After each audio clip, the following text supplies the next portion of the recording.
Seorang dokter cantik nan angkuh, tiba-tiba memberikan sebuah tantangan gila kepada seorang tukang servis pendingin ruangan yang datang ke rumah mewahnya. "Kalau kamu bisa sembuhkan ibuku, aku ikhlas menjadi istrimu," katanya. Siapa sangka, tantangan yang awalnya hanya sebuah hinaan, justru menjadi awal dari takdir yang tak pernah mereka bayangkan. Kisah si teknisi AC sederhana melawan kesombongan seorang dokter spesialis.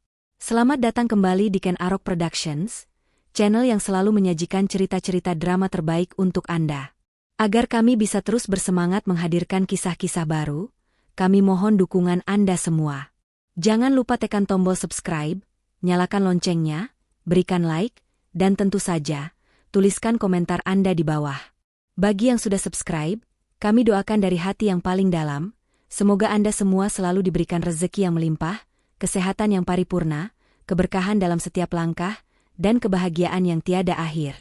Amin. Amin ya Rabbal Alamin. Oh iya, jangan lupa tulis juga ya, Anda sedang menonton cerita ini dari daerah mana saja. Biar kita bisa saling bersilaturahmi.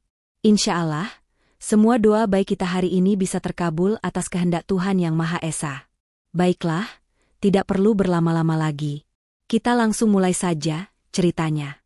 Kisah ini dimulai di bawah teriknya matahari Jakarta yang menyengat. Di tengah riuh rendahnya klakson dan drum mesin, seorang pria bernama Rahman menghela nafas panjang. Peluh membasahi seragam kerjanya yang sederhana. Hari ini, seperti hari-hari lainnya, ia berkeliling Jakarta, dari satu rumah ke rumah lain, menawarkan jasa perbaikan pendingin ruangan. Rahman adalah pria yang jujur, sabar, dan sangat tekun dalam pekerjaannya. Siang itu, telepon genggamnya berdering nyaring. Sebuah panggilan dari kantor pusatnya. Ada sebuah order prioritas, sebuah panggilan darurat dari alamat yang tidak biasa, sebuah rumah di kawasan elit Pondok Indah. Rahman pun segera memacu motor bebeknya, membelah kemacetan ibu kota, menuju kawasan perumahan yang hening dan asri itu. Gerbang perumahan itu saja sudah menjulang tinggi, dijaga oleh petugas keamanan yang sigap.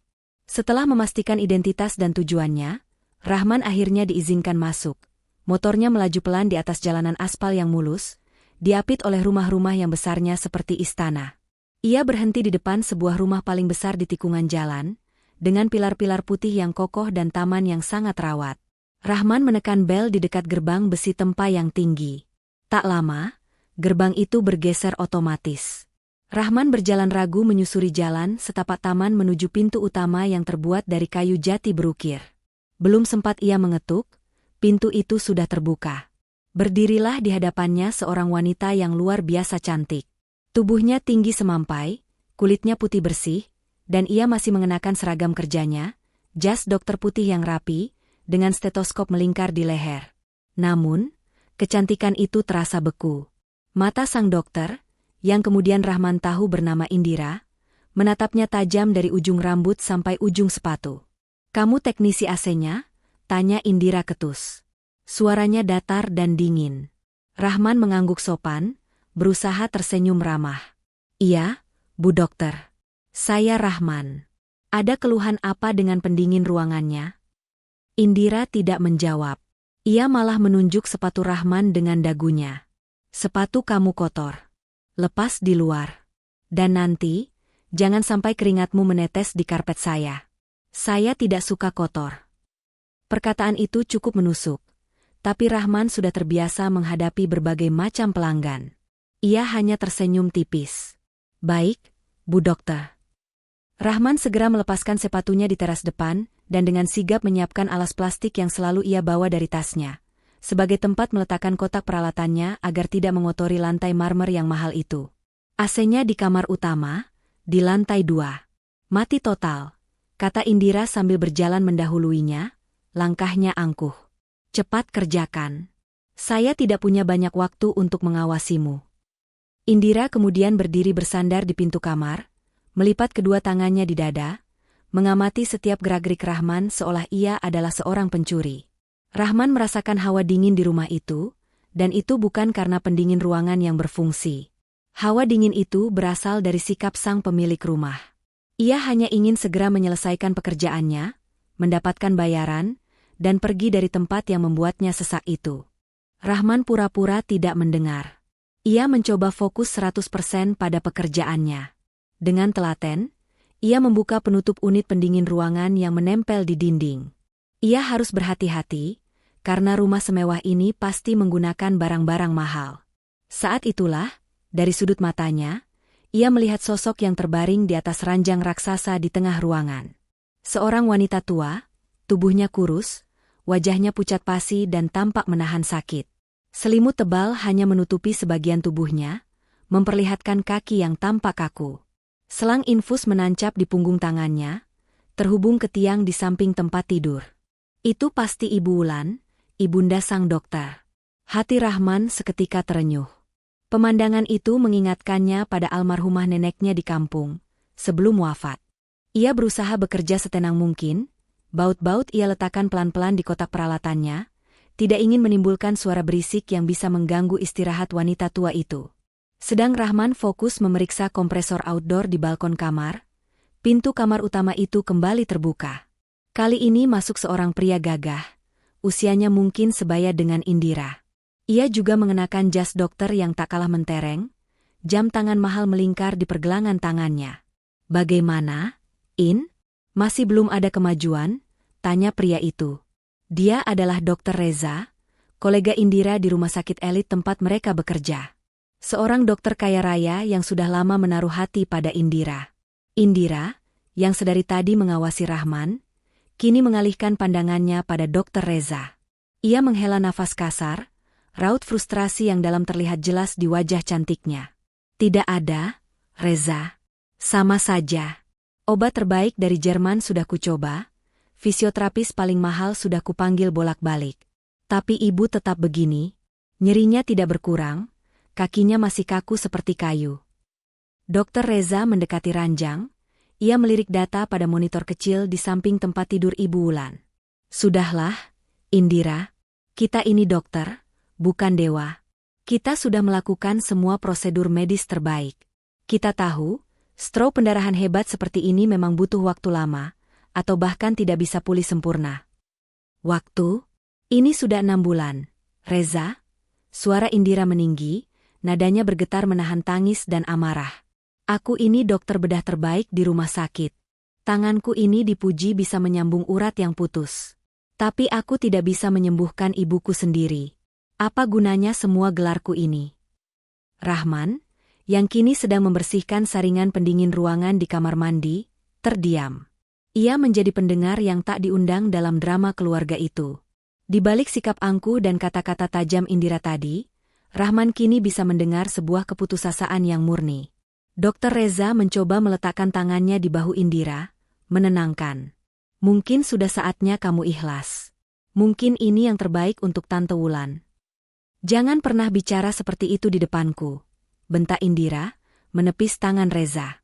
"Pasti ada cara lain. Pasti ada." Rahman menunduk, mempercepat pekerjaannya. Ia tahu betul kondisi seperti yang diderita Ibu Wulan. Ia pernah melihat kakeknya, seorang tabib di kampungnya, menangani pasien serupa. Sebuah pikiran terlintas di benaknya, sebuah resep ramuan, tapi ia segera menepisnya. "Itu bukan urusanku," batinnya. "Cepat selesaikan pekerjaan ini, dan segera pergi." Pendingin ruangan di kamar utama itu akhirnya kembali menyala. Hembusan udara sejuk yang lembut perlahan mulai mendinginkan ruangan yang tadinya pengap. Rahman telah menyelesaikan tugas utamanya. Komponen yang rusak sudah ia ganti, saringan sudah bersih, dan mesin outdoor di balkon pun sudah tidak berisik lagi. Ia mengelap sisa keringat di pelipisnya dengan punggung tangan, sebelum merapikan semua peralatannya kembali ke dalam kotak.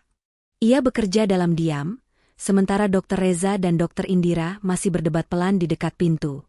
Rahman bangkit, membawa kotak peralatannya, dan berjalan menghampiri mereka.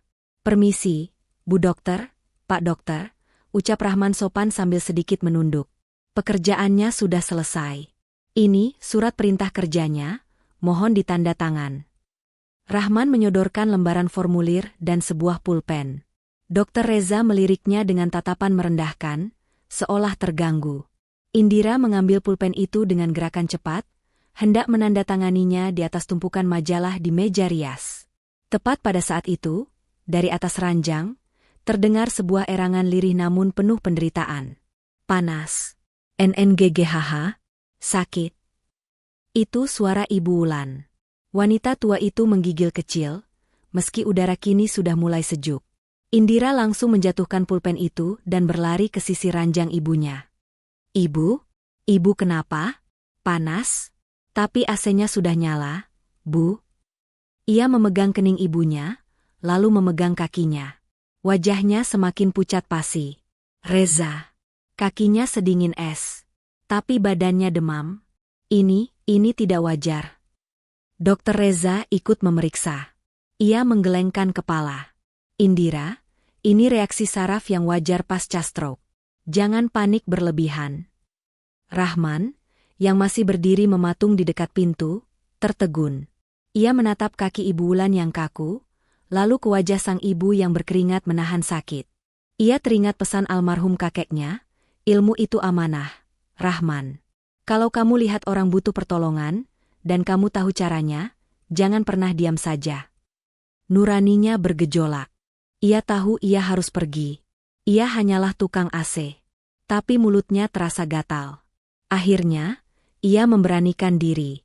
Maaf, Bu Dokter. Maaf saya lancang. Indira dan Reza sontak menoleh ke arahnya, baru sadar kalau Rahman ternyata masih di sana. Saya tidak sengaja mendengar. Lanjut Rahman, suaranya pelan namun jelas. Kalau saya boleh lihat, sepertinya itu bukan demam biasa. Itu karena sirkulasi darah ibu tidak lancar. Darahnya tersumbat di bagian kaki, makanya kakinya dingin, tapi rasa sakitnya menjalar ke seluruh badan jadi terasa panas. Dokter Reza membelalakan matanya. Apa katamu? Berani sekali kamu mendiagnosa pasien. Rahman menelan ludah, tapi ia melanjutkan, tatapannya kini tertuju lurus pada Indira. Nenek saya dulu gejalanya mirip sekali. Kakek saya seorang tabib. Maaf, Dok, ini hanya saran. Mungkin bisa dicoba dengan ramuan daun pegagan dan jahe merah. Ditumbuk halus, lalu dibalurkan. Hening. Keheningan yang tajam memenuhi ruangan mewah itu. Udara sejuk dari pendingin ruangan yang baru diperbaiki Rahman seolah membeku. Indira menatap Rahman. Wajahnya yang tadi panik, kini berubah menjadi merah pada menahan amarah. Saran sederhana dari Rahman itu seolah menjadi bensin yang disiramkan ke api yang sudah berkobar. Wajah Dokter Reza yang tadinya meremehkan, kini berubah menjadi tawa mengejek yang tertahan. Hahaha. Indira, kamu dengar itu? Seorang tabib?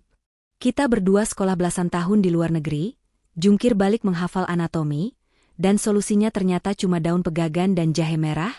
Hahaha, hebat sekali. Ejekan Dokter Reza itu sukses menyulut ledakan amarah Indira yang sedari tadi ia tahan. Wajahnya memerah padam. Ia berbalik, matanya menyorot tajam, menusuk lurus ke arah Rahman. Berani sekali kamu. Suara Indira melengking, memecah keheningan rumah mewah itu. Tangan kanannya teracung, menunjuk lurus ke wajah Rahman. Rahman tersentak kaget. Ia refleks mundur selangkah. Kamu pikir kamu siapa? Hah? Kamu pikir ibuku ini bahan percobaan untuk ramuan kampungmu itu? Indira melangkah mendekati Rahman, setiap langkahnya penuh penekanan. Saya ini dokter spesialis bedah. Saya tahu setiap urat dan saraf di tubuh manusia. Dan kamu, tukang servis AC. Berani-beraninya kamu mendiagnosa ibuku. Rahman menelan ludah, berusaha tetap tenang di bawah badai amarah sang dokter. Maaf, Dok. Saya tidak bermaksud. Saya hanya kasihan melihat ibu Anda. Kasihan? Bentak Indira lagi, suaranya kini bergetar, bercampur antara amarah dan tangis putus asa yang tertahan. Semua dokter terbaik di Jakarta sudah angkat tangan. Semua obat paling mahal dari Jerman sudah kuberikan. Tidak ada yang berhasil. Dan kamu pikir kamu lebih pintar dari kami semua hanya karena resep kakekmu. Rahman terdiam. Ia tidak tahu harus berkata apa lagi. Indira tertawa, tapi itu bukan tawa bahagia. Itu adalah tawa histeris, tawa orang yang sudah sampai di titik terendah keputusasaannya. Ia memandang Dokter Reza, lalu memandang ibunya yang terbaring lemah, lalu kembali memandang Rahman dengan tatapan gila. Baik, katanya tiba-tiba. Baik, kamu bilang kamu bisa, kan? Rahman dan Dr. Reza sama-sama terkejut dengan perubahan nada itu. Saya sudah muak dengan semua prosedur medis yang tidak ada hasilnya. Lanjut Indira, matanya berkilat-kilat. Saya terima idemu. Tapi ini bukan sekadar saran. Ini tantangan. Ia melangkah sangat dekat, hingga Rahman bisa merasakan hawa dingin dari tatapannya. Dengar. Suara Indira kini pelan namun penuh penekanan mematikan. Kalau kamu, dengan ramuan kampungmu itu. Ia sengaja menekan kata, kampung. Bisa sembuhkan ibuku. Kalau kamu bisa buat kakinya bergerak lagi. Indira menarik nafas dalam-dalam, sebelum mengucapkan kalimat yang akan mengubah hidup mereka selamanya. Aku ikhlas menjadi istrimu. Hening. Dunia seolah berhenti berputar. Dr. Reza melotot, mulutnya setengah terbuka. Rahman membeku di tempat, matanya membelalak tak percaya dengan apa yang baru saja ia dengar. Indira tersenyum sinis. Kenapa? Kaget? Kamu pikir saya main-main? Ia lalu menambahkan, suaranya sedingin es. Tapi, kalau kamu gagal. Kalau kondisi ibuku memburuk sedikit saja karena ramuanmu itu, saya pastikan kamu tidak akan pernah melihat matahari lagi. Saya akan tuntut kamu, saya akan buat kamu membusuk di penjara. Ruangan itu mendadak senyap. Ancaman dan janji yang diucapkan Indira menggantung di udara, terasa berat dan menyesakan. Dr. Reza tersenyum miring. Puas. Dia yakin, teknisi AC miskin di depan mereka ini pasti akan gemetar ketakutan dan segera berlutut meminta maaf. Rahman memang terkejut. Tubuhnya sedikit gemetar, bukan karena takut di penjara, tapi karena harga dirinya dan martabat ilmu kakeknya baru saja diinjak-injak. Dia adalah seorang pekerja servis, tapi dia bukan badut. Dia menarik nafas panjang, berusaha mengendalikan emosinya. Tatapan matanya yang tadi sopan dan sedikit takut, kini berubah. Menjadi tenang, tajam, dan datar. Dia tidak memandang Dr. Reza. Dia membalas tatapan lurus Dr. Indira. Maaf, Bu Dokter, ucap Rahman, suaranya kini terdengar sangat berbeda. Tidak ada lagi nada memohon. Yang ada hanya ketegasan yang tenang. Saya tidak tertarik pada pernikahan dengan Anda. Dan saya juga tidak takut dengan ancaman penjara Anda. Senyum sinis di wajah Indira langsung luntur. Ia terperangah. Pria ini, si tukang AC, baru saja menolaknya? Dr. Reza pun berhenti tertawa. Sombong sekali kamu. Kamu tidak sadar sedang bicara dengan siapa. Rahman mengabaikan Dr. Reza sepenuhnya, matanya tetap terkunci pada Indira. Ilmu kakek saya bukan ilmu main-main. Ilmu itu amanah yang diturunkan untuk menolong orang, bukan untuk dijadikan bahan taruhan konyol seperti ini. Rahman lalu melirik sejenak ke arah Ibu Wulan yang kembali mengerang pelan. Hatinya kembali terenyuh. Saya akan terima tantangan Anda, lanjut Rahman. Indira membelalakan matanya. Tapi, potong Rahman cepat, saya punya syarat. Bukan, saya tidak akan meminta imbalan apapun. Syarat saya adalah, selama saya mengobati ibu Anda, tidak boleh ada satupun dokter lain yang ikut campur. Termasuk Anda, dan Bapak ini, katanya sambil menunjuk Dr. Reza. Gila, teriak Dr. Reza. Indira, kamu dengar itu? Dia mau kita menghentikan semua perawatan medis? Kamu mau membunuh ibumu sendiri? Indira tampak bimbang. Wajahnya pucat. Di satu sisi, egonya sebagai dokter berteriak bahwa ini adalah kegilaan. Tapi di sisi lain, matanya melihat ketulusan dan keyakinan yang aneh dari seorang teknisi AC. Sesuatu yang sudah lama tidak ia lihat dari rekan-rekannya, atau bahkan dari dirinya sendiri. Saya tidak bilang hentikan total, kata Rahman. Saya hanya butuh waktu. Beri saya waktu 3 hari. Jika dalam 3 hari tidak ada kemajuan sedikit pun, saya sendiri yang akan pergi dari rumah ini, dan Anda boleh panggil polisi. Rahman meraih kotak peralatannya yang tergeletak di lantai. Saya akan pulang dulu. Saya harus menyiapkan ramuannya di rumah. Resep kakek saya tidak bisa dibuat sembarangan. Katanya, saya akan kembali malam ini juga. Tanpa menunggu persetujuan Indira, tanpa menoleh lagi ke arah Dr. Reza, Rahman berbalik badan. Ia berjalan dengan langkah mantap keluar dari kamar mewah itu. Indira membeku di tempatnya. Ia terdiam, menatap punggung Rahman yang menghilang di balik pintu. Ia baru saja menyerahkan nasib ibunya, dan mungkin juga nasibnya sendiri, pada seorang pria yang bahkan tidak ia ketahui nama lengkapnya. Pria yang baru saja menolak mentah-mentah tawaran pernikahannya, namun menerima tantangan mautnya.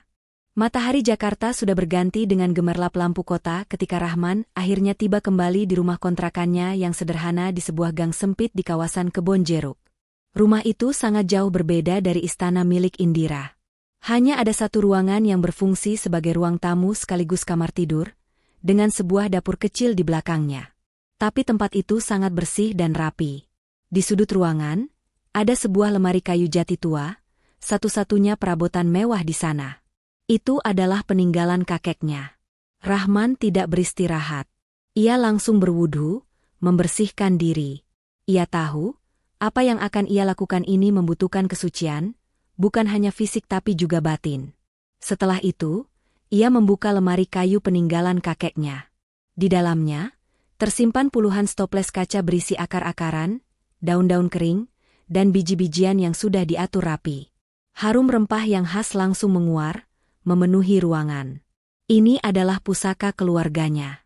Bukan emas atau berlian, tapi ilmu pengobatan yang diturunkan 3 generasi. Dengan sangat teliti, Rahman mengambil beberapa genggam daun pegagan kering, beberapa ruas jahe merah pilihan, dan sepotong akar kuning yang hanya tumbuh di kampung halamannya. Ia tidak menggunakan blender. Ia mengeluarkan sebuah lumpang batu kuno. Sambil menumbuk bahan-bahan itu, mulutnya komat-kamit, merapalkan doa-doa dan ayat-ayat suci yang diajarkan kakeknya. Baginya, ramuan ini bukan sekadar campuran herbal, tapi sebuah ikhtiar yang memohon izin langsung kepada sang penyembuh sejati.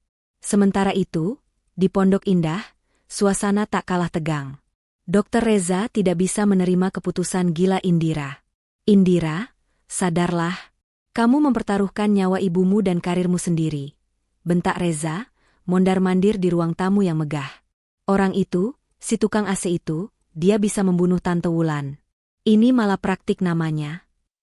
Indira duduk diam di sofa, wajahnya pucat dan lelah. Aku sudah mencoba semua caramu, Reza. Semua prosedur medis kita. Dan hasilnya apa? Nihil. Ibu tetap kesakitan setiap hari. Tapi ini bukan caranya. Mempercayai dukun? Dia bukan dukun, potong Indira. Entah kenapa ia merasa perlu membela Rahman. Dia hanya menawarkan cara yang berbeda. Omong kosong.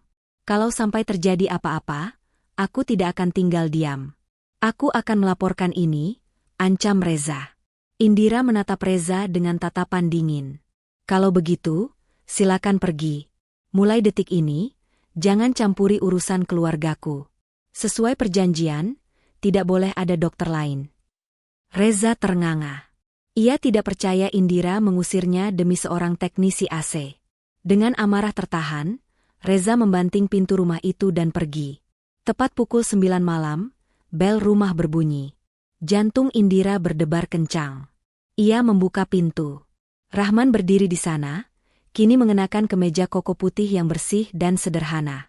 Ia membawa sebuah mangkuk keramik yang ditutup kain. Saya siap, Dok, kata Rahman, suaranya tenang. Di kamar, Ibu Wulan masih terbaring lemah. Rahman meletakkan mangkuk itu, aroma rempah yang kuat bercampur jahe langsung tercium, anehnya, terasa menenangkan. Permisi, Bu. Saya Rahman. Bisik Rahman lembut di telinga Ibu Wulan, seolah sang ibu bisa mendengarnya. Saya minta izin untuk mengobati. Bismillah. Indira mengamati dari sudut kamar, tangannya terkepal erat, siap berteriak memanggil satpam jika terjadi sesuatu.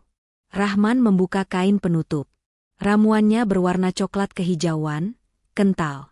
Dengan sangat perlahan dan sopan, ia menyingkap selimut dari kaki Ibu Wulan yang kaku dan dingin itu. Kemudian, ia mulai membalurkan ramuan hangat itu. Sentuhannya bukan sentuhan dokter yang klinis, bukan pula sentuhan fisioterapis yang mekanis. Sentuhannya mantap, penuh perasaan, namun bertenaga. Ia memijat titik-titik tertentu di telapak kaki, betis, dan paha Ibu Wulan. Tiba-tiba, Ibu Wulan yang biasanya hanya diam, membuka matanya dan terkesiap. NNGGGHHH. Panas. Panas sekali. Rintihnya, suaranya parau. Indira langsung melompat maju. Hentikan. Apa yang kamu lakukan padanya? Kenapa ibuku teriak? Rahman tidak berhenti, ia hanya menoleh sekilas pada Indira. Tahan sebentar, Dok. Ini reaksi yang bagus. Ramuan ini sedang bekerja, membuka jalur darah yang kaku dan tersumbat. Rasa panas ini artinya darahnya mulai mengalir lagi. Rahman terus memijat. Dan ajaibnya, setelah beberapa menit rasa panas yang hebat itu, rintihan Ibu Wulan berubah. Bukan lagi rintihan kesakitan. Nafasnya yang tadi pendek-pendek dan tersengal, kini menjadi lebih dalam dan teratur. Wajahnya yang selalu tampak tegang menahan nyeri, perlahan mengendur. Untuk pertama kalinya dalam 6 bulan, Ibu Wulan terlihat damai.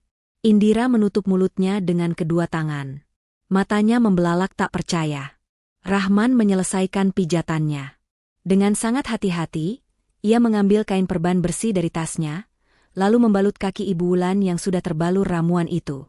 Bukan balutan medis yang kaku, tapi balutan lembut untuk menjaga kehangatan ramuan agar meresap sempurna. Sudah selesai untuk malam ini, Dok, kata Rahman pelan. Biarkan ramuan ini bekerja. Jangan dulu dilap, biarkan sampai besok pagi. Insya Allah, ini akan membantu. Indira masih terpaku di tempatnya. Mulutnya terkatup rapat, tak mampu mengeluarkan sepatah kata pun. Ia hanya bisa mengangguk kaku. Saya permisi dulu. Besok pagi saya akan kembali untuk membersihkannya dan melihat perkembangannya, tambah Rahman. Ia membereskan mangkuk keramiknya, membungkus sisa peralatan, lalu berjalan pelan keluar kamar, meninggalkan keheningan dan aroma rempah yang pekat. Sepeninggal Rahman, Indira tidak beranjak dari sisi ranjang ibunya. Sebagai seorang dokter, otaknya berputar kencang, mencoba mencari penjelasan logis. Apa yang baru saja terjadi? Apakah ini efek placebo? Apakah pijatan itu yang membuatnya rileks? Ataukah ramuan daun pegagan dan jahe merah itu benar-benar memiliki khasiat yang tidak pernah ia pelajari di buku-buku kedokteran barat? Ia duduk di kursi, tangannya memegang pergelangan tangan sang ibu, jempolnya merasakan denyut nadi. Stabil. Tenang. Ia mengambil alat pengukur tekanan darah. Normal. Ia memeriksa suhu tubuh. Demamnya mereda. Indira menunggu. Ia menunggu reaksi alergi. Ia menunggu ibunya kejang. Ia menunggu efek samping yang pasti akan muncul dari ramuan kampung yang tidak steril itu. Ia menunggu sepanjang malam, matanya tak terpejam sedetik pun, siap melakukan tindakan darurat jika terjadi sesuatu. Tapi tidak terjadi apa-apa. 1 jam berlalu. 2 jam. 3 jam. Yang terjadi justru sebaliknya. Di jam ketiga, sesuatu yang sudah berbulan-bulan tidak Indira dengar, kini terdengar jelas di kamar mewah itu. Dengkuran. Bukan pingsan. Bukan pula koma. Itu adalah suara dengkuran halus dan teratur. Suara orang yang tidur terlelap, pulas, tanpa beban. Ibu Wulan, yang selama 6 bulan terakhir hanya bisa tidur 1-2 jam dengan bantuan obat penenang dosis tinggi, kini terlelap sepenuhnya. Azan subuh berkumandang dari masjid di kejauhan. Sinar matahari pagi pertama mulai menembus gorden mahal di kamar itu. Dan Ibu Wulan masih tertidur, wajahnya begitu damai, seolah semua rasa sakit di dunia telah terangkat dari tubuhnya. Indira menundukkan kepalanya. Bahunya bergetar. Air mata yang selama ini ia tahan di balik topeng keangkuhannya, akhirnya tumpah juga. Ia tidak menangis karena sedih. Ia menangis karena malu, karena bingung, dan karena secercah harapan kecil yang baru saja menyala di hatinya yang beku. Pagi itu, Dokter Indira, sang spesialis bedah terbaik, merasa menjadi orang paling bodoh di dunia. Dan ia sadar, ia tidak sabar menunggu teknisi AC itu datang kembali. Pukul 7 pagi, bel rumah mewah itu berbunyi. Tepat waktu. Indira, yang tidak tidur sama sekali dan hanya duduk di samping ranjang ibunya, segera berlari membukakan pintu. Rahman berdiri di sana, masih dengan kemeja kokonya yang sederhana namun bersih. Wajahnya tampak tenang. Pagi, Dok, sapanya sopan. Bagaimana kondisi ibu? Indira menatap Rahman.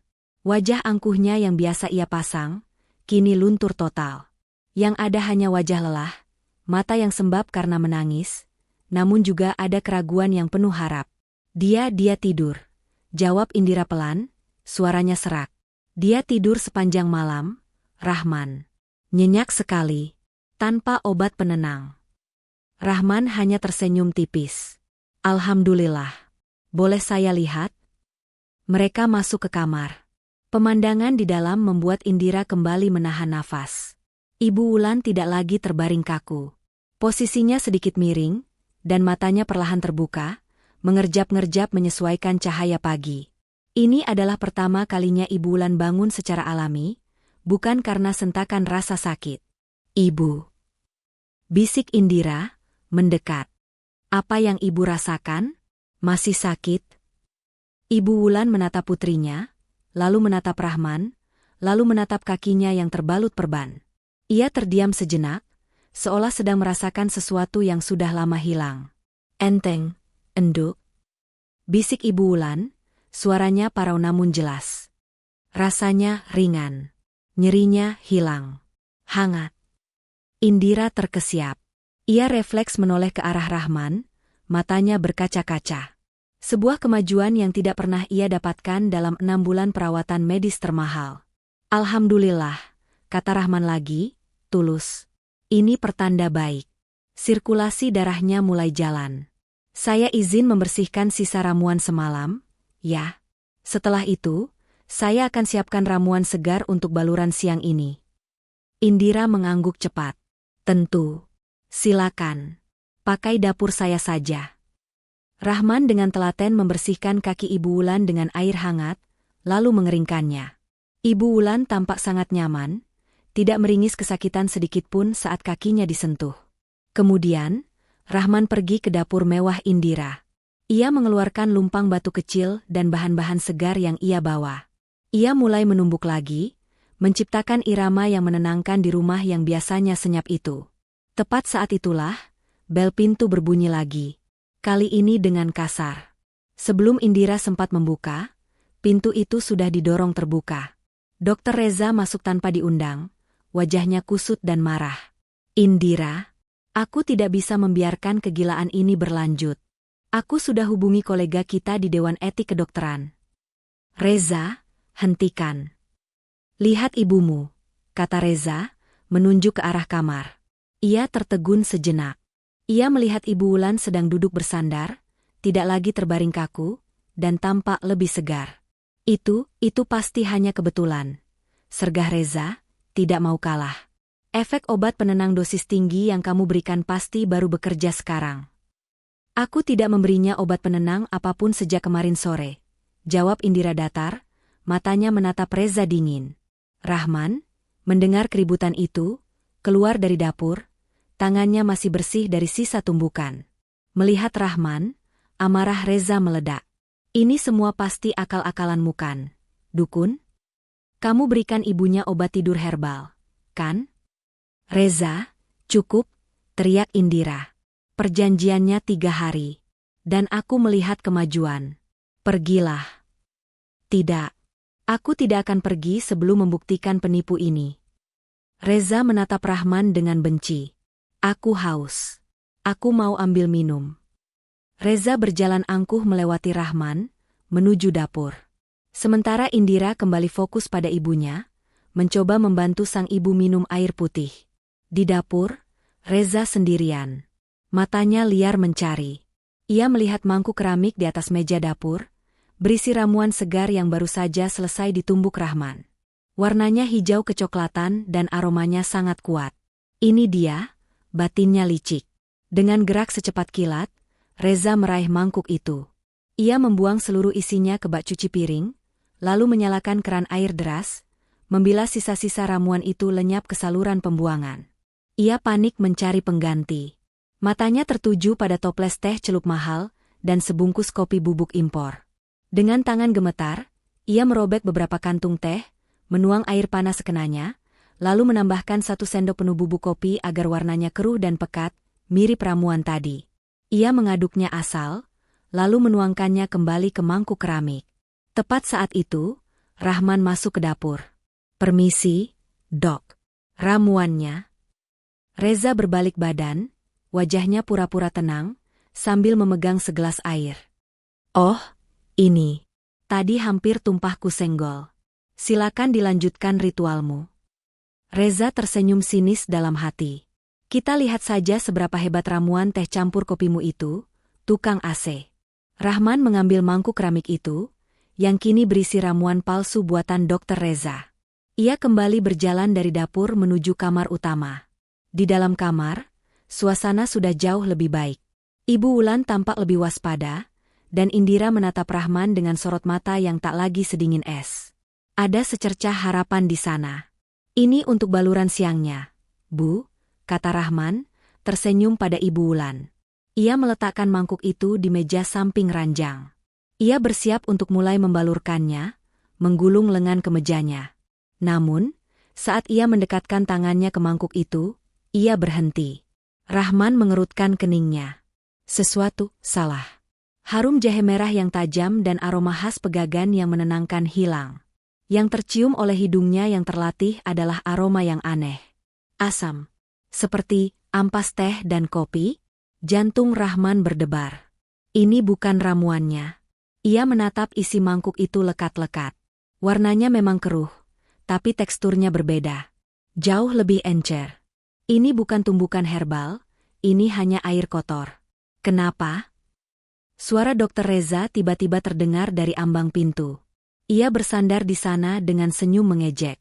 "Ragu dengan ramuanmu sendiri, Tuan Tabib?"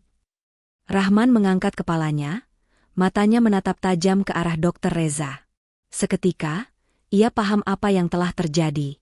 Pria itu pasti telah merusaknya. Tepat pada saat krusial itu, ketika pengobatan seharusnya dilanjutkan, efek dari ramuan malam tadi mulai memudar. Ibu Wulan, yang belum mendapatkan dosis pengobatan barunya, mulai merasakan sesuatu yang ia takuti. Ia menggeliat di ranjang. "Nengehaha." Indira, yang melihat Rahman terdiam dan Reza tersenyum sinis, langsung panik. "Ada apa?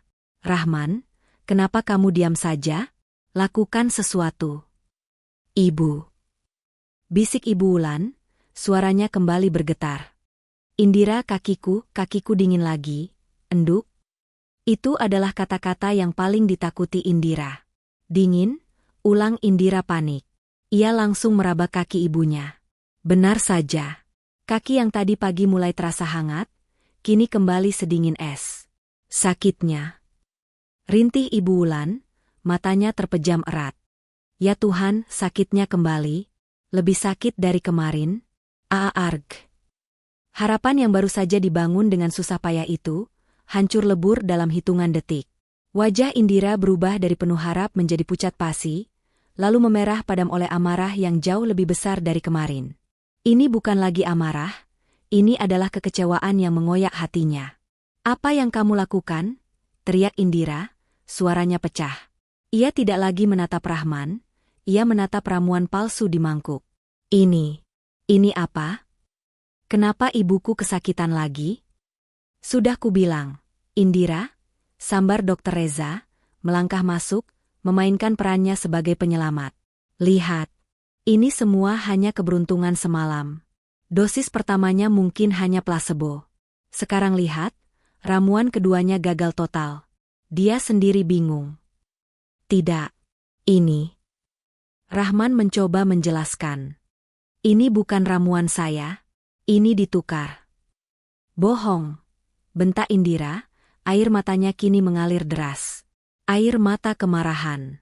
"Kamu memberiku harapan palsu. Kamu menipuku.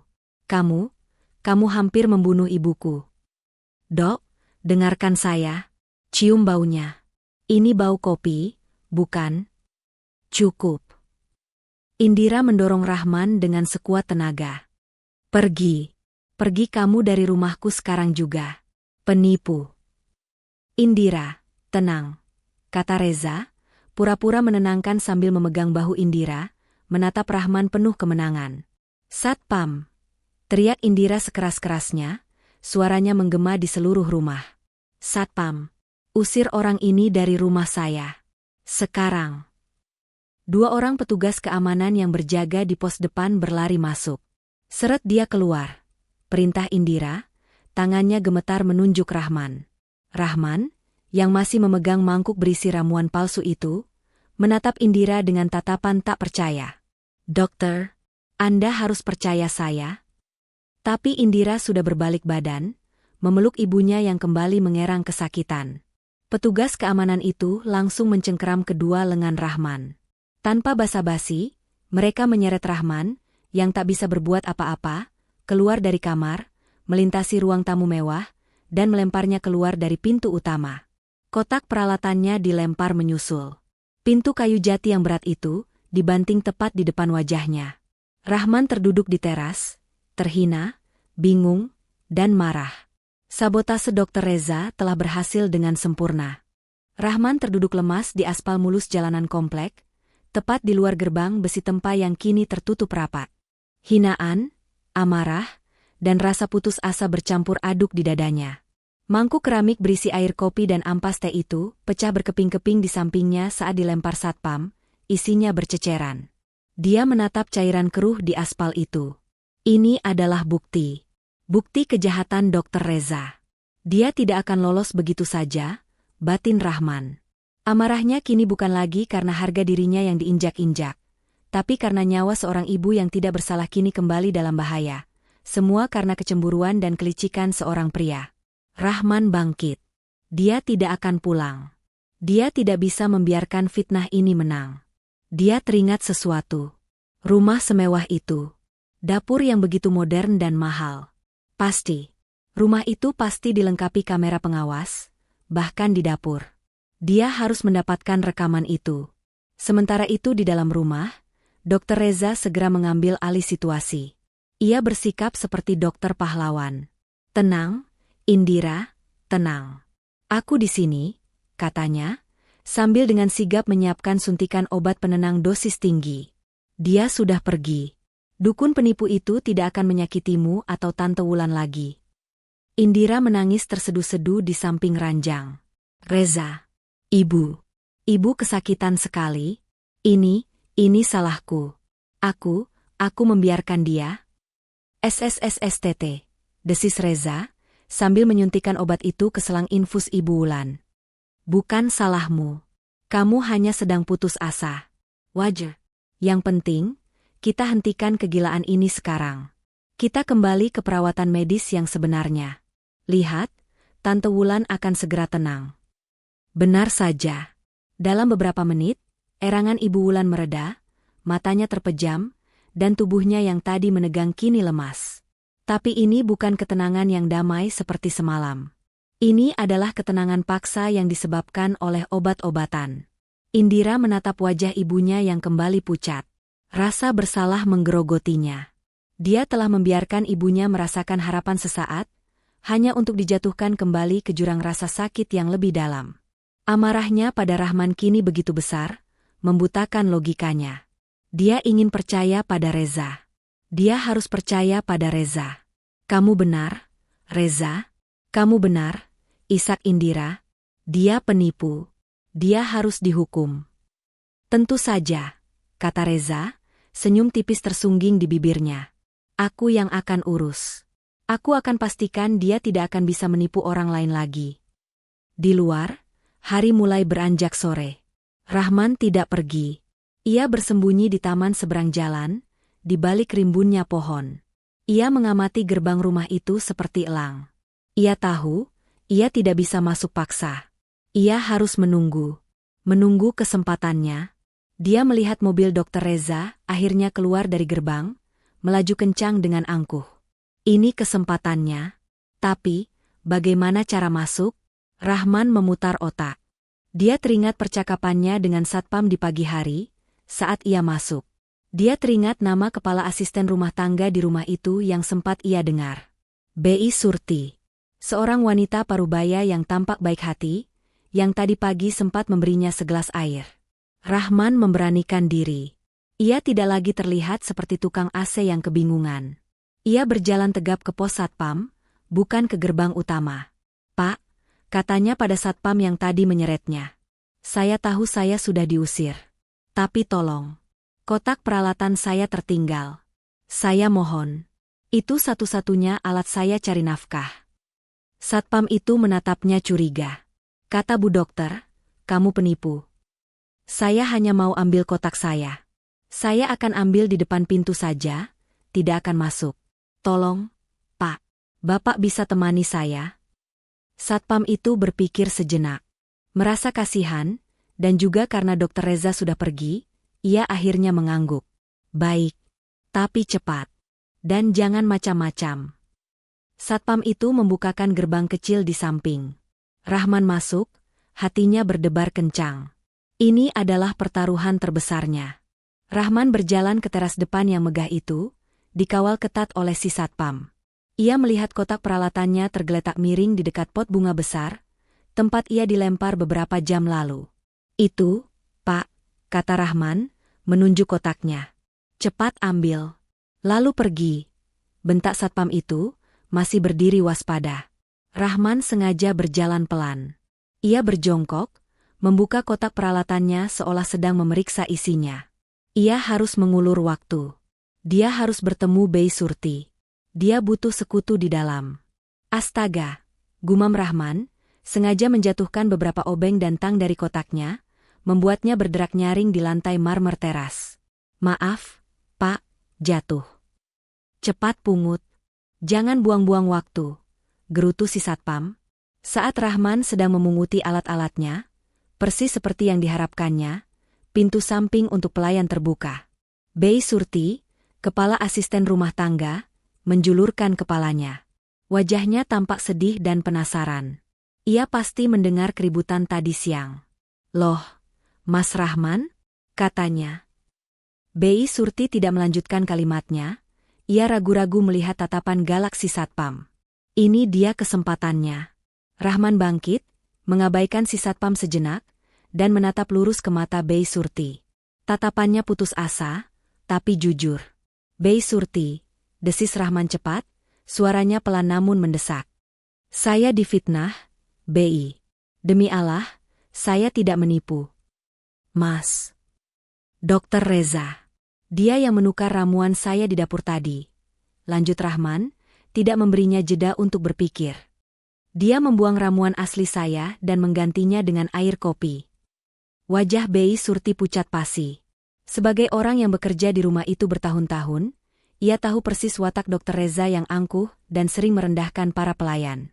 Dia juga melihat sendiri bagaimana sopan dan tulusnya Rahman tadi malam dan pagi ini.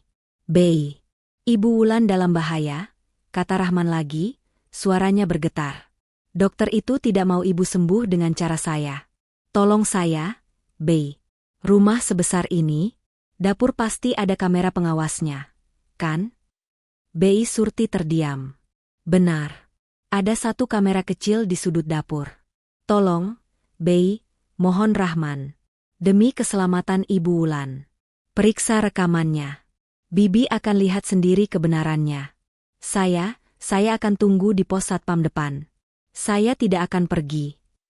Haiha. Sudah selesai belum? Teriak si satpam, menarik lengan Rahman dengan kasar. Pergi kamu. Tolong, Bei, teriak Rahman sekali lagi, sebelum si satpam mendorongnya paksa kembali menuju gerbang. Bei Surti membeku di ambang pintu. Jantungnya berdebar kencang. Tuduhan Rahman begitu serius. Tapi entah kenapa, hatinya mempercayai teknisi AC itu. Di lantai atas, Indira masih duduk mematung di samping ranjang ibunya. Ia memegang tangan Ibu Wulan yang kembali dingin karena obat penenang. Air matanya sudah kering. Yang tersisa hanyalah kehampaan dan rasa bersalah yang tak terhingga. Ia telah membiarkan ibunya disakiti oleh seorang penipu. Kebenciannya pada Rahman begitu membuta. Sementara itu, Bei Surti, dengan tangan gemetar, berjalan bukan ke dapur, tapi ke ruang kerja kecil di belakang, tempat monitor kamera pengawas berada.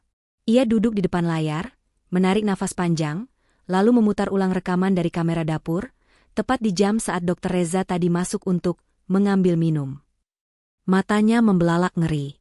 Layar itu menunjukkan segalanya. Layar monitor kecil di ruang keamanan itu menyajikan pemandangan yang membuat darah Bei Surti mendidih. Ia melihat semuanya dengan mata kepalanya sendiri.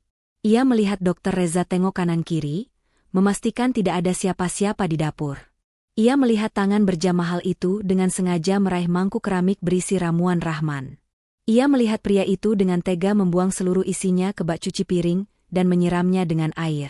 Dan yang paling membuatnya mual, ia melihat Dr. Reza dengan panik menyambar kantung teh dan bubuk kopi, mengaduknya asal dengan air panas, lalu menuangnya kembali ke mangkuk. Sebuah sabotase yang keji dan terang-terangan. Bibir Bei Surti bergetar. Tangannya menutup mulut, menahan pekikan ngeri. Ya Allah! Ini perbuatan iblis. Kemarahan yang besar menjalari tubuhnya. Kemarahan atas nama Ibu Wulan, majikannya yang sudah ia rawat seperti ibunya sendiri. Majikannya yang pagi tadi baru saja merasakan harapan untuk sembuh, kini kembali terbaring kesakitan. Semua karena ulah dokter licik itu. Bei Surti tahu dia harus bertindak. Tapi bagaimana? Ia tidak bisa langsung lari ke lantai atas dan menunjukkannya pada Indira. Non Indira tidak akan percaya. Non Indira sedang buta oleh amarah dan kekecewaan. Dia sedang bersandar penuh pada Dr. Reza. Jika Bei Surti menuduh Dr. Reza, yang ada malah dia yang akan dipecat, dituduh berkomplot dengan Rahman. Tidak. Dia harus cerdas. Dengan tangan yang masih gemetar, Bei Surti menggerakkan mouse komputer. Ia tahu cara mengoperasikan alat ini. Ia sering diminta oleh almarhum Tuan, suami Ibu Wulan, untuk menyimpan rekaman jika ada tamu penting. Ia memilih klip rekaman dari dapur itu, dari menit Dr. Reza masuk sampai ia keluar. Lalu, ia menekan tombol salin. Ia merogoh sakunya, mengeluarkan sebuah flash disk kecil, sebuah gantungan kunci yang biasa ia gunakan untuk menyimpan resep masakan. Ia mencolokkannya ke unit perekam dan menunggu dengan dada berdebar kencang. Salin selesai. Dia mencabut flash disk itu, menggenggamnya erat-erat seolah itu adalah berlian paling berharga di dunia. Dengan langkah pelan, ia naik ke lantai 2, berpura-pura hendak membersihkan kamar. Ia mengintip ke kamar utama. Pemandangannya menyayat hati. Dokter Indira tertidur di kursi samping ranjang, kepalanya terkulai, wajahnya basah oleh sisa air mata. Dan Ibu Wulan beliau terbaring dalam tidur paksa obat penenang, napasnya dangkal, wajahnya kembali pucat seperti mayat. Jauh berbeda dari tidur pulasnya yang damai tadi malam. Tekad Bei Surti semakin bulat. Dia bergegas turun. Dia harus memberikan bukti ini pada Rahman. Dia harus menemukan pria itu. Bei Surti yakin, Rahman masih ada di sekitar sini. Dia berjalan ke pos satpam. Pak, katanya dengan nada dibuat setenang mungkin. Saya izin keluar sebentar, ya? Mau beli kecap sama penyedap rasa di warung depan komplek. Habis. Si satpam, yang tidak menaruh curiga apapun pada kepala rumah tangga senior itu, hanya mengangguk. Jangan lama-lama ya, Bei. Iya, Pak. Sebentar saja. Bei Surti melangkah cepat keluar dari gerbang besi tempat itu. Flash disk berisi kebenaran itu tergenggam erat di dalam saku daster kerjanya. Jantungnya berdebar, matanya liar mencari-cari sosok teknisi AC yang telah difitnah itu. Ia harus menemukan Rahman. Nyawa Ibu Wulan bergantung pada ini. Bei Surti berjalan cepat keluar dari gerbang komplek yang dijaga ketat itu. Jantungnya berdebar-debar di dalam dada. Ia pura-pura berjalan ke arah warung kelontong kecil yang terletak sekitar 50 meter dari gerbang, tempat para asisten rumah tangga dan supir biasa berkumpul. Matanya bergerak liar, mencari-cari sosok Rahman. Tapi dia tidak ada. Warung itu ramai oleh obrolan sore hari. Apa Rahman sudah menyerah dan pulang? Beli apa? Bei Surti? Tumben sore-sore, sapa pemilik warung. Iya, kecap, Pak. Sama-sama penyedap. Jawab Bei Surti gugup, tangannya masih menggenggam erat flash disk di dalam saku. Saat ia sedang berpura-pura memilih barang, sebuah tangan tiba-tiba menyentuh pelan sikunya dari belakang. Bei Surti nyaris menjerit kaget. Ia menoleh. Itu Rahman. Wajahnya tegang dan penuh keringat. Dia pasti bersembunyi di gang kecil di samping warung. Mas, desis Bei Surti. Tanpa banyak bicara, Rahman menarik Bei Surti sedikit menjauh dari keramaian, kebalik sebuah mobil box yang sedang parkir. "Bibi?" tanya Rahman, suaranya tercekat penuh harap. "Bagaimana?" Bei Surti tidak menjawab dengan kata-kata. Tangannya yang gemetar cepat-cepat merogoh saku, menarik flash disk itu, dan menjejalkannya ke telapak tangan Rahman. "Mas benar," bisik Bei Surti cepat, matanya berkaca-kaca. Ini rekamannya. Semua perbuatan Dr. Reza di dapur, semuanya terekam jelas." Rahman membelalakan matanya. Dia menatap benda kecil di tangannya itu seolah itu adalah sebuah keajaiban. "Inilah buktinya. Inilah senjata untuk membersihkan namanya dan menyelamatkan Ibu Wulan." Apa yang harus kita lakukan, Mas?" tanya Bei Surti panik. "Saya tidak bisa memberikannya langsung ke Non Indira. Dia sedang tidak percaya pada siapapun, Mas. Dia sedang buta mata hatinya. Dia pasti menuduh saya mengada-ada." Rahman menggenggam flash disk itu erat.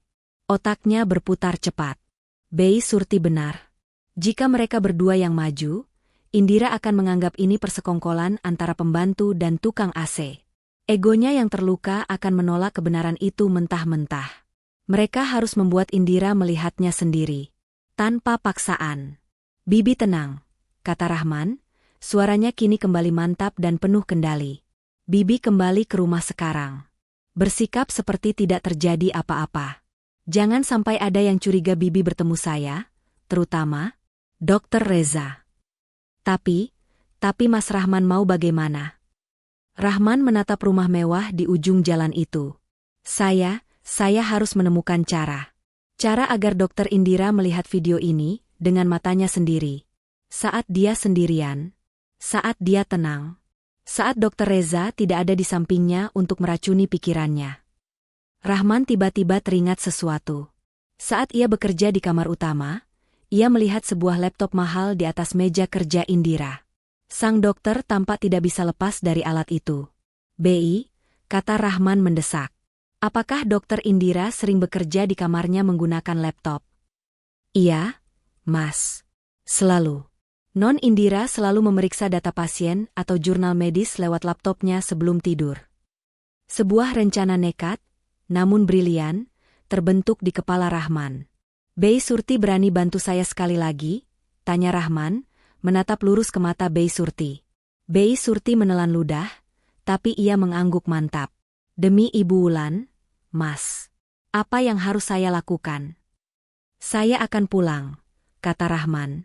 "Saya akan menyalin video ini, dan saya akan mengirimkannya ke sesuatu. Bibi hanya perlu memastikan." Dokter Indira membukanya malam ini.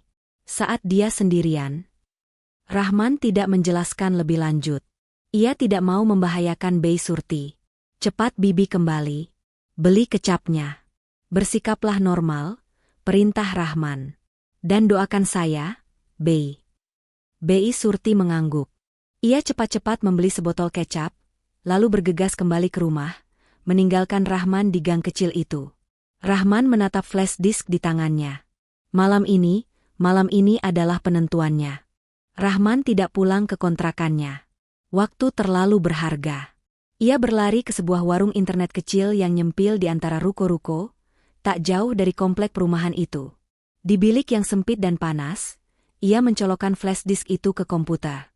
Tangannya gemetar saat ia membuka berkas video itu. Matanya terbelalak, sama seperti Bei Surti. Rekaman itu jernih. Setiap gerakan licik Dr. Reza, setiap senyum sinisnya saat mengaduk ramuan palsu, semuanya terekam jelas tanpa suara, namun lebih fasih dari 1000 kata-kata. Rahman segera mengunggah berkas video itu ke sebuah situs penyimpanan awan pribadi, membuatnya menjadi sebuah tautan rahasia yang hanya bisa dibuka oleh orang yang memiliki linknya. Ia menyalin tautan itu, lalu bergegas keluar dari warnet. Ia menelepon Bei Surti menggunakan telepon genggamnya yang sederhana. "Bei, saya sudah dapat. Saya akan kirimkan sebuah alamat link lewat SMS ke nomor Bibi." "Link? Itu apa, Mas?" tanya Bei Surti, bingung. "Tidak usah pusing, Bei. Nanti Bibi akan dapat pesan teks isinya huruf-huruf aneh. Tolong sekali lagi, Bei," kata Rahman, suaranya mendesak. "Tuliskan huruf-huruf itu di secari kertas kecil. Apa saja. Kertas bekas nota atau apa saja. Lalu kertasnya saya apakan, Mas? Tunggu sampai Dokter Reza pergi. Tunggu sampai Non Indira sendirian di kamarnya. Saat dia sedang tidak melihat, tolong letakkan kertas itu di atas laptopnya. Di meja kerjanya. Cukup itu saja. Setelah itu, Bibi pura-pura tidak tahu apa-apa. Baik, Mas. Baik. Bibi akan lakukan, jawab Bei Surti, suaranya mantap. Malam harinya, persis seperti yang diperkirakan Rahman, Dokter Reza kembali datang. Kali ini ia membawa sekotak makanan mahal dari restoran Jepang. Ia bersikap sebagai pahlawan yang penuh perhatian. Indira, kamu harus makan, bujuknya lembut, duduk di ruang tamu. Jangan siksa dirimu seperti ini.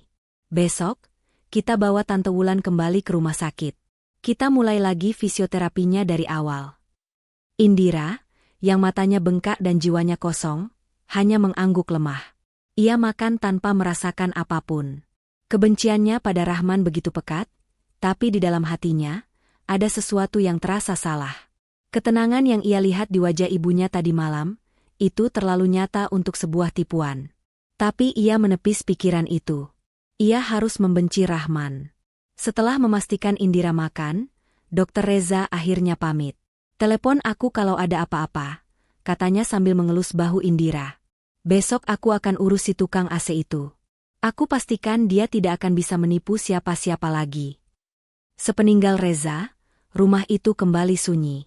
Indira kembali ke kamar utama, duduk di kursi samping ranjang ibunya.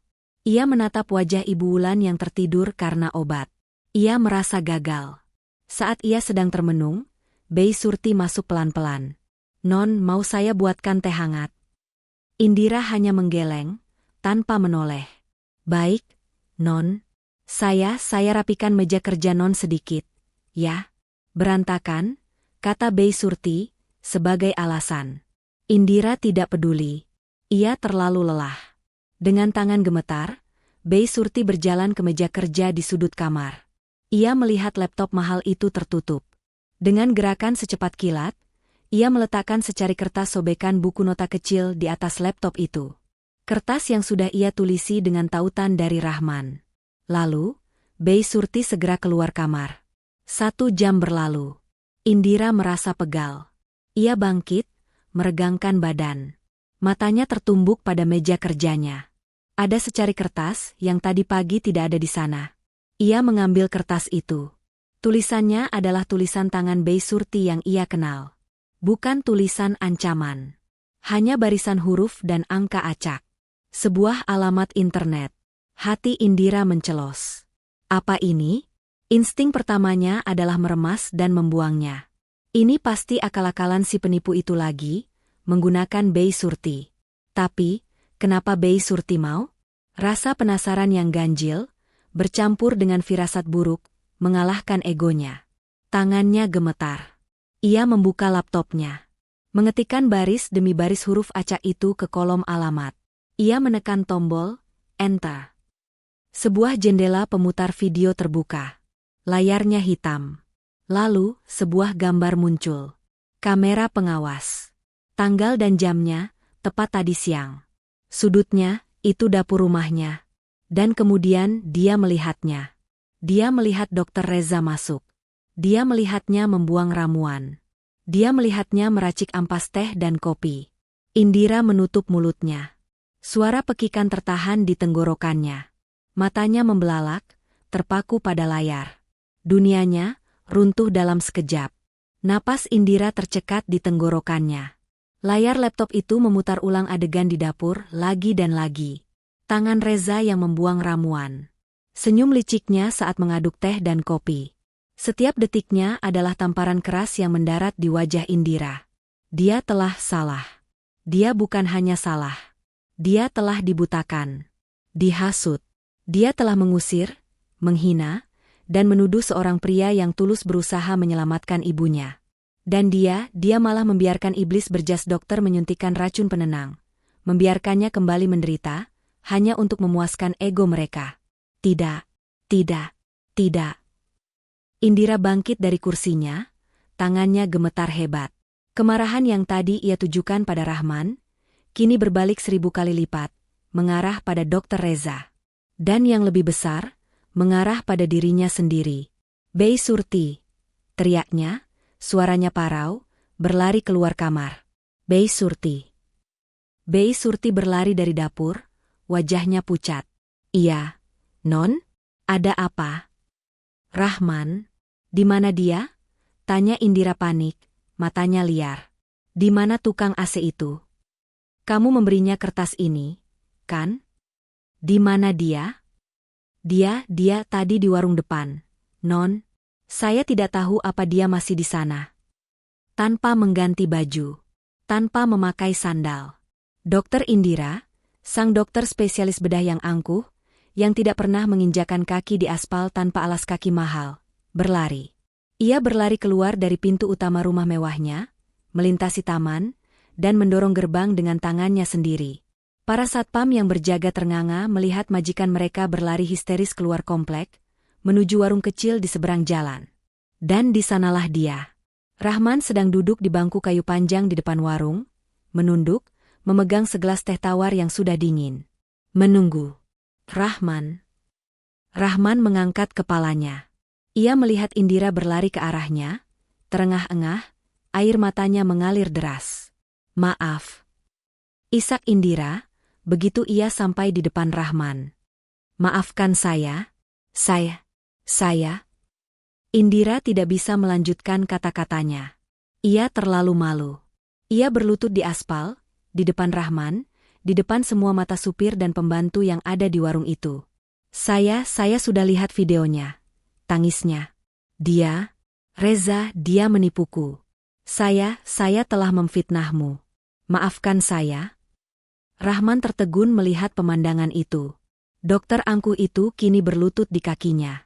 Dengan cepat, Rahman menarik tangan Indira, memaksanya berdiri. "Dokter, jangan begini. Berdiri. Ini bukan salah Anda." "Ini salahku," teriak Indira. Ibuku di dalam. Dia kesakitan lagi. Tolong. Rahman, tolong selamatkan ibuku." Rahman menatap mata Indira yang penuh penyesalan itu. Amarahnya sudah lama sirna, digantikan oleh belas kasihan. Ia mengangguk mantap. "Saya akan selamatkan ibu Anda. Ayo." Setahun kemudian, sebuah akad nikah sederhana digelar di taman belakang rumah mewah itu. Tidak ada ribuan tamu. Hanya kerabat dekat. Rahman, tampak gagah dengan kemeja batik dan peci, duduk di depan penghulu. Di sampingnya, Indira, begitu anggun dengan kebaya putih sederhana, air mata haru mengalir di pipinya. Dan di kursi roda? Tidak. Ibu Wulan duduk di kursi biasa. Ia memang belum bisa berlari, tapi ia sudah bisa berdiri dan berjalan perlahan. Ia tersenyum, menyaksikan putrinya, yang kini telah menemukan kebahagiaan sejati, menggenggam tangan pria yang telah menyelamatkannya dalam segala hal. Pemandangan beralih ke sebuah rumah sederhana namun asri di pinggir Jakarta. Ibu Wulan tampak sehat sedang menyiram tanaman. Di dapur, Rahman, yang kini memakai kemeja rapi, sedang menyeduh teh herbal. Indira, yang hanya memakai kaos oblong, masuk dan langsung memeluk Rahman dari belakang, menyandarkan kepalanya di punggung pria itu. "Mas, nanti malam ada pasien pro bono di klinik herbal kita," bisik Indira. Ia kini ikut membantu Rahman mengelola praktik pengobatan warisan kakeknya, mengkombinasikannya dengan ilmu medisnya. Rahman berbalik, tersenyum, lalu mencium kening istrinya. "Siap, Dokter Indira. Tapi sekarang, sarapan dulu. Nanti teknisi AC kesayanganmu ini telat benerin AC orang." Rahman ternyata tetap pada profesinya. Baginya, pekerjaan itu pengingatnya untuk tetap rendah hati. Mereka tertawa bersama, menunjukkan kebahagiaan yang tulus, jauh dari kemewahan yang membutakan, namun penuh cinta.